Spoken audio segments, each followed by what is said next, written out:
कैसे आप लोग बताना चाहूंगा। आज सीखते हैं हाउ टू ट्रेड।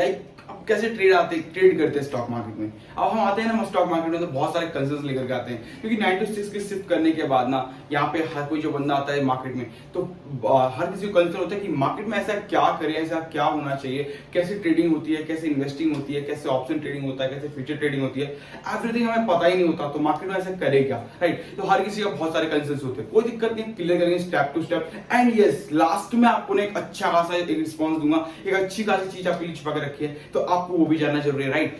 तो वीडियो के एंड तक बने रहिएगा एंड उसके बाद आपको एक अच्छी खासी चीज मिलेगी जिसमें आप ट्रेडिंग एंड सारी चीजें बिल्कुल अच्छे तरीके से सीख सकते हैं। एंड सारी चीज और भी आपको बिल्कुल कंप्लीटली बिल्कुल लिखा हुआ मिल सकता है। एंड उसके बाद आप जान सकते हैं कि हम और भी अच्छे तरीके से कैसे जान सकते हैं, स्टेप बाय स्टेप, राइट। अभी तो पूरी वीडियो में बताऊंगा स्टेप बाय स्टेप, बट उससे भी और ज्यादा क्लैरिफिकेशन लेने के लिए आपको लास्ट तक बने रहना पड़ेगा, राइट। तो चलते हैं अपने व्हाइट बोर्ड पे और जानते हैं कि स्टॉक मार्केट में ट्रेड कैसे करते हैं, इन्वेस्टिंग क्या होती है, ऑप्शन ट्रेडिंग क्या होता है, फ्यूचर क्या होता है, एवरीथिंग जानेंगे डिटेल्स में, और कितना हमें लिवरेज मिलता है, एवरीथिंग, राइट। चलते अपने व्हाइट बोर्ड पे। देखिए, तो अपना how to trade in stock market, पहले बहुत बड़ा कंसर्न है लोगों का कि मार्केट में ना ट्रेड कैसे करना चाहिए। अगर कोई मार्केट में आता है ना, जो स्टॉक मार्केट में आता है, मान लो कि एक 9 to 6 की शिफ्ट करने के बाद बंदा घर आता है, बंदा सारी चीजें करता है ना, तो उसको ये पता होता है कि यार मेरे पास ट्रेडिंग करनी नहीं है। अगर ट्रेड करना है तो इतना अमाउंट किसी ने बताया कि इस पे आप डाल दो, आपको पैसा इतने दिन में यहाँ मिल जाएगा, या फिर आपको अगर मैं ट्रेडिंग कर रहा हूँ तो मैं इतना अमाउंट यहाँ डालता हूँ, शाम तक मुझे इतना मिल जाएगा। कोई दिक्कत नहीं है, सब कुछ जानेंगे कि ऐसा होता है तो क्या होता है एंड इसके बाद क्या करना चाहिए हमें, क्या हम इससे बेहतर कर सकते हैं, क्या बिल्कुल सारी चीज जानते हैं डिटेल्स में। देखिए, तो पहला इन्वेस्टमेंट, पहला देखो इन्वेस्टमेंट की एक थोड़ी सीधी सी एक जो आपको परिभाषा होगी, एक सीधा सा डेफिनेशन, वो है कि सर अगर आप एक साल यानी किसी भी स्टॉक में इन्वेस्ट करने के बाद एक साल के अंदर अगर एक साल के बाद आप उस स्टॉक को सेल करते हैं तो वो इन्वेस्टमेंट होती है। एग्जांपल के लिए मान लो कि XYZ का आपने शेयर खरीदा, XYZ की शेयर खरीदने के बाद आपने एक साल तक कंपनी में इन्वेस्टमेंट रहे, मतलब आपने पैसा इन्वेस्ट किया, इन्वेस्ट करने के बाद एक साल के बाद बेचा, तो ये आपका जो है ट्रेडिंग में नहीं आता, ये इन्वेस्टमेंट है जो आप लॉन्ग टर्म लेके चलते हो। इसीलिए आपको फंडामेंटल एनालिसिस करना होता है, क्योंकि आप फंडामेंटल एनालिसिस करने के बाद आप इन्वेस्टमेंट कर सकते हो, एक अच्छा खासा इन्वेस्टमेंट आपके लिए होता है और आप इन द लॉन्ग टर्म के लिए जा सकते हो। इट्स अ गुड, ये आपका इन्वेस्टमेंट होता है, ठीक है, ये जो कि लॉन्ग टर्म के लिए कर सकते हो। अब होता है यहाँ पे कि इन्वेस्टमेंट तो ठीक है सर, कि हम डिलीवरी के लिए बाई करते हैं शेयर को लॉन्ग टर्म के लिए, तो हम इसको करते हैं, तो ये 1 ईयर से ऊपर का होता है, ठीक है। अब 1 ईयर से लेसर देन, लाइक देखो, अगर आपने 1 ईयर के लिए शेयर को खरीदा था बट लेकिन आपने उससे पहले बेच दिया, तो देन आपका वो ट्रेडिंग काउंट होता है, यानी कि आपने उसको ट्रेडिंग करी है, किसी स्टॉक में पैसा डाला और उसका प्रॉफिट बना करके बाहर हो गए, यानी आपने ट्रेड किया किसी कंपनी में, राइट। तो अब ट्रेडिंग करने के लिए आपको 3 तरीके मिलते हैं। पहला होता है आपका इंट्राडे, ठीक है, एंड उसके बाद आपको मिलता है दूसरा ऑप्शन ट्रेडिंग, ठीक है, तीसरा आपको मिलता है फ्यूचर। अब तीनों के तीनों ट्रेडिंग में ना अलग अलग तरीके से होता है, ठीक है। अब बताता हूं मैं आपको ट्रेडिंग में और इन्वेस्टमेंट में क्या फर्क पड़ता है। आपके पास 50,000 रुपए है ना, तो आप इसको जो 50,000 रुपए है वो एक बार 50,000 रुपए का जितना स्टॉक आएगा उतना आप बाई कर सकते हो, ठीक है। बट ये चीज आपको यहाँ पे डिफरेंट मिलेगी। अगर मान लो आपके पास 1 लाख रुपए हैं और उसी 1 लाख रुपए को आप ट्रेडिंग कर रहे हो, तो मार्केट में आप उसके 5 लाख रुपए तक का लेवल ले सकते हो और 5 लाख रुपए तक का बाय एंड सेल कर सकते हो। It depends on your choice कि आपको करना क्या है। आप इस जगह पे सेल कर आपको जिस जगह पे अगर मान लो 1 लाख रुपए हैं आपके पास ट्रेडिंग में, तो आपको 1 लाख रुपए के लिए आपको 5 लाख का लेवल मिलता है, यानी कि आपके पास 1 लाख रुपए आप मार्केट में लेकर के आए हो, तो प्रॉफिट एंड जो आपका लॉस वो 5 लाख रुपए के तरीके से होगा, यानी आपका प्रॉफिट 5 लाख रुपए होगा, 10 लाख रुपए हो गया, यानी डबल अमाउंट, तो आपको 10 लाख रुपए मिलेगा ये 5 लाख के हिसाब से, राइट।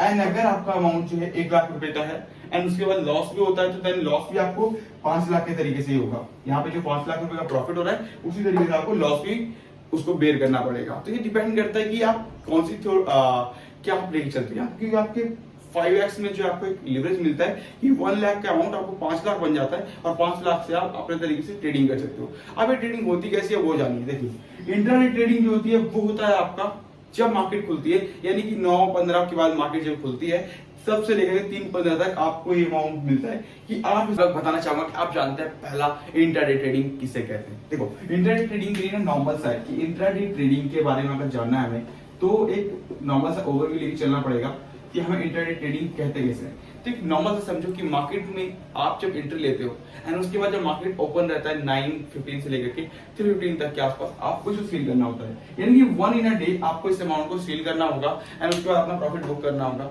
चाहे वो लॉस हो रहा हो या चाहे प्रॉफिट हो रहा हो, उस तरीके से आपको ट्रेड होता है वो इंटरडे में, राइट। एंड इसमें आपको 1 लाख का अमाउंट का 5x का मार्जिन मिलता है, तरह भी 5 लाख बन जाता है, जो कि मैं आपको ऑलरेडी बताया। अब जानते हैं हमें कि इसमें ऑप्शन ट्रेडिंग क्या होता है और फ्यूचर ऑप्शन क्या होता है। तो देखो हम ट्रेड 3 तरीके से करते हैं, एक तो इंटरडे हो गया, दूसरा हमारा आता है फ्यूचर, ठीक है। तो फ्यूचर ट्रेडिंग में आपको एक अमाउंट मिलता है जिसमें आपको 5x का मार्जिन मिलता है एंड बाय एंड सेल जिस तरीके से आप भी करना चाहे उस तरीके से कर सकते हैं, बट ये आपका फ्यूचर ऑप्शन होता है, इसमें सेम तरीका होता है आपको करने का, राइट। आप मानते हैं कि आपको जानना पड़ेगा ऑप्शन ट्रेडिंग, जो कि सबसे कम, सबसे ज्यादा लिवरेज वहां मिलती है। इनमें तो 5x का मिलता है, जो कि आप 5x का लिवरेज मिलता है, मैं उस तरीके से ट्रेड कर पाते हो, 1 लाख का अमाउंट 5 लाख हो जाता है। बट आपको सबसे ज्यादा लिवरेज जो मिलती है वो मिलता है आपका ऑप्शन ट्रेडिंग पे, राइट। बट ये देखो जब इंटरडे मैंने बताया तो इंटरडे आपको 1 इन अ डे आपको क्लोज करना पड़ता है, बट फ्यूचर एंड ऑप्शन में एक चीज आपको खासियत मिलेगी कि ये एक्सपायरी तक चलेगा, ये कॉन्ट्रैक्ट बेस्ड होता है, जब तक इसकी एक्सपायरी नहीं आती तब तक के लिए आप इसे होल्ड करके रखो एंड उसके साथ चलते रहो, जब आपका प्रॉफिट दिख रहा है तो आप भी कर सकते हो, ये डिपेंड करता है आपके तरीके से। बट आपको बताना चाहूंगा कि ऑप्शन एंड फ्यूचर में ये ऑप्शन में जो बिल्कुल बेसिकली ये होता है, क्योंकि सबसे ज्यादा लिवरेज ऑप्शन में मिलता है, तो ऑप्शन में मिलने लिवरेज तो मिलता है, बट लेकिन उसका सबसे बड़ा जो दिक्कत है वो ये होता है कि आप जो फ्राइडे को जो निफ्टी का अमाउंट 200 रुपए देख रहे हो वो आपको मंडे को 150 रुपए का एंड आने वाले वेडनेसडे तक आपको उसका अमाउंट 50 रुपए हो जाता है। तो मतलब 50 रुपीज का प्रीमियम डीके आपको मिलेगा ही मिलेगा, मार्केट ओपन हो या ना हो। तो डेफिनेटली आपको यहाँ पे क्या करना है वो आपका चॉइस होना चाहिए। बिकॉज ऑफ दिस मैं एडवाइस तो आपको दे रहा हूँ, बट उससे पहले ये पता होना चाहिए आपको कि आपको करना क्या है। बिकॉज मेरे बोलने से कुछ नहीं होता, आपको मैंने बताया एक्सपायरी तक रुकना है, यहाँ बोला एक्सपायरी तक रुकना है, ये एक्सपायरी तक के लिए आपको चांसेस देते हैं। बट ये तो नहीं कि आप 200 रुपए का अमाउंट पे जो चीज खरीद रहे हो उसके लिए आप उसके 50 रुपए होने का वेट कर रहे हो, उसके बाद प्रॉफिट का इंतजार कर रहे हो। क्योंकि अगर 50 रुपए होने का इंतजार कर रहे हो तो क्या वो 50 का 200 हो पाएगा ये गारंटी नहीं है, बट 50 का 0 हो सकता है ये डेफिनेटली पता है। तो ये आपको भी पता है और सारी चीजें भी पता है, तो डेफिनेटली उस तरीके से वर्क करोगे आपका माइंड ऑफ थॉट क्या कहता है। तो ये ट्रेडिंग की वीडियो है, तो ट्रेडिंग के रिगार्डिंग ये जानेंगे कि बेसिकली हम ट्रेडिंग करते कैसे हैं और ट्रेडिंग के लिए होता क्या है, राइट। तो देखो ऑप्शन ट्रेडिंग में अभी तक कि हमें ऑप्शन ट्रेडिंग किसे कहते हैं, फ्यूचर किसे कहते हैं, राइट। देखो अब हमने ऑप्शन जाना, अब देखो फ्यूचर में सेम एक्सपायरी होती है, बट ये इंट्राडे की तरह आप ट्रेड कर सकते हो, इसको अपने तरीके पे डाल दो, कोई दिक्कत नहीं है। बट ये ऑप्शन फ्यूचर हो गया। बट आपको मैं एक चीज और बताना चाहूंगा कि मार्केट में जब हम आए हैं तो तरीका अलग भी होना चाहिए। क्यों? क्योंकि अगर हमें सारे कॉन्सेप्ट इस तरीके से चल रहे हैं और हमें उस तरीके का कुछ पता नहीं कि जो हमें हमारी तरफ से चलना चाहिए, माइंडसेट क्या होना चाहिए, तो हमें नहीं पता होगा, राइट। देखो अगर हमने मान लो कि जब हमने इन्वेस्टमेंट किया 1 साल के लिए, तब हमने फंडामेंटल को एनालिसिस किया। तो जब अगर हम टेक्निकल एनालिसिस कर रहे हैं, जब हम अगर इंट्राडे ट्रेड कर रहे हैं, तो हमें 5 मिनट्स के चार्ट, ठीक है, या फिर 15 मिनट्स का चार्ट, इस तरीके से जो एनालाइज करते हुए ट्रेड करना पड़ेगा ट्रेडिंग में, जो कि उसके लिए टेक्निकल एनालिसिस बहुत जरूरी है। अगर टेक्निकल एनालिसिस आता है आपको तो देन कर पाओगे। आपको इसके लिए सपोर्ट पता होना चाहिए, उसके बाद रेजिस्टेंस पता होना चाहिए, अपर ट्रेंड पता होना चाहिए, उसके बाद लोअर ट्रेंड क्या है उसको बारे में पता होना चाहिए। एटलीस्ट ये बेसिक अगर आपको पता है तो आप ट्रेड कर सकते हैं, एक अच्छा खासा ट्रेडिंग करके आप एक अच्छा खासा अमाउंट जनरेट कर सकते हैं। अगर आप कहेंगे तो मैं आपके upper circuit and lower circuit के ऊपर ऑलरेडी वीडियो बनाई हुई है, और अगर क्लियरेंस के लिए और भी वीडियोस चाहिए तो आप बता दीजिएगा, मैं आपको उसके ऊपर upper circuit and lower circuit के ऊपर और अलग से बना के लाऊंगा और अच्छी तरीके से समझा पाऊंगा कि अपर सर्किट क्या होता है, लोअर सर्किट क्या होता है, एंड साथ में जो आपका जो सपोर्ट क्या है, रेजिस्टेंस क्या है, इसके बारे में जानना जरूरी होता है। बिकॉज अगर आप एक चार्ट देखोगे तो नॉर्मल सा चार्ट इस तरीके से वर्क कर रहा होता है, राइट। एंड उसके बाद जब ये चार्ट जब गिरता है तो इस जगह पे पॉइंट ऑफ व्यू पे क्या कहते हैं, इस जगह पॉइंट ऑफ व्यू पे क्या कहते हैं, इसको आपको जानना होता है। क्योंकि अगर इसको ये बारे में आपको नहीं पता तो आई थिंक जितने भी कैंडल्स आते हैं ना वो आपको नहीं सपोर्ट कर पाते उस लेवल पे जो आपको सपोर्ट और रेजिस्टेंस दे पाते हैं। मैं हमेशा टेक्निकल एनालिसिस पे जाता हूँ, मैं हमेशा कैंडल को यूज करता हूँ। कभी कभार आपका देखोगे तो मैं उसकी जो थ्योरी है लाइक कि आप उसको इंडिकेटर को यूज करिए, तो उस इंडिकेटर को यूज करता हूँ डेफिनेटली, बट उससे पहले सपोर्ट एंड रेजिस्टेंस ये दो चीज आपको पता होनी चाहिए।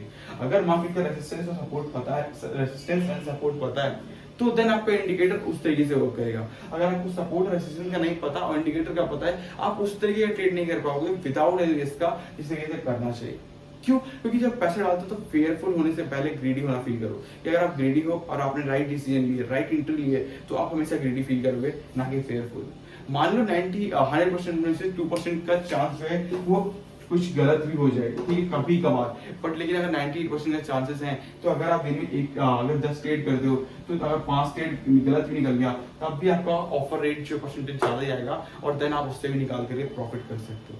तो ये डिपेंड करता है कि आपका ट्रेडिंग का ना ओवरव्यू क्या है एंड तरीका क्या है कि आप करना क्या चाहते हो, राइट। उसके बाद ये चीजें हो गई, आपको फंडामेंटल एनालिसिस करना है एंड ट्रेडिंग के लिए आपको टेक्निकल एनालिसिस करना है। प्लस ऑप्शन ट्रेडिंग में आपको एक लिवरेज मिलता है कि आप एक बाय कर सकते हैं, कॉन्ट्रैक्ट बेस होता है, यानी कि आपको जो निफ्टी का प्राइस जो 200 रुपये मैंने बताया, वो 200 रुपये का प्रीमियम मिल रहा है, 200 रुपये का जो आपको लॉट मिल रहा होता है 200 रुपये से स्टार्टिंग, वो उसका प्राइस एक्चुअल में जो होता है वो लाख रुपए का होता है, जो कि आपको 200 रुपये के हिसाब से मिलता है। तो इतना बड़ा लिवरेज आपको एक ऑप्शन ट्रेडिंग में मिलता है, जो कि बैंक निफ्टी और निफ्टी में देते हैं। तो उसके लिए आपको एनालाइज करना पड़ता है, निफ्टी का चार्ट ऊपर जा रहा है तो ऊपर की तरफ से नीचे ही जा रहा है, तुझे तरीके से।